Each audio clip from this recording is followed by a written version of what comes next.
Boy finds a designer wallet in the dump and opens it to find a wad of bills left inside. Then he continued to dig through the wallet and found an ID named Jose, an expired animal lottery ticket, and a key. And that was all that was in the wallet. But these 3 items are what accidentally made him a multi-millionaire. In order to find out why the police saw the letter, they snuck into the church and searched the priest's computer for the name on the letter. They found out that Jose was a lawyer who specialized in fighting for the poor and was an anti-corruption activist who was later imprisoned by the powers that be. Meanwhile, the police called in all the scavengers to search for the wallet. Fred, on the other hand, was keenly aware that the 2 kids he'd spoken to hadn't shown up for work. He was instantly suspicious, and that night he sent someone to take Raphael away. By the time Gatto realized what was happening, it was too late. He rushed to the priest for help and the 2 of them rushed to the police station. The priest took out a photo of Raphael, but the officers ignored him. Angry, the priest leaned over the metal door and screamed Raphael's name at the top of his lungs. They were thrown out of the police station and sat there helplessly in front of it. What they didn't realize was that Raphael wasn't here. Fred took him to a deserted street and had his men put a sack on him and throw him in the back seat. They stomped on the gas and braked back and forth across the empty street,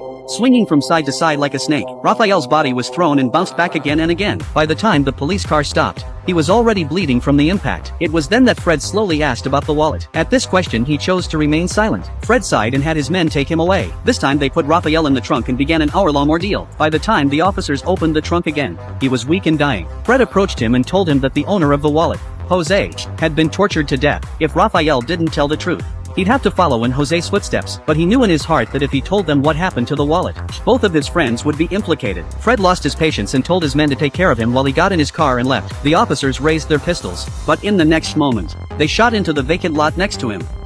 They couldn't bear to kill a 14-year-old kid, and so Raphael was lucky to survive.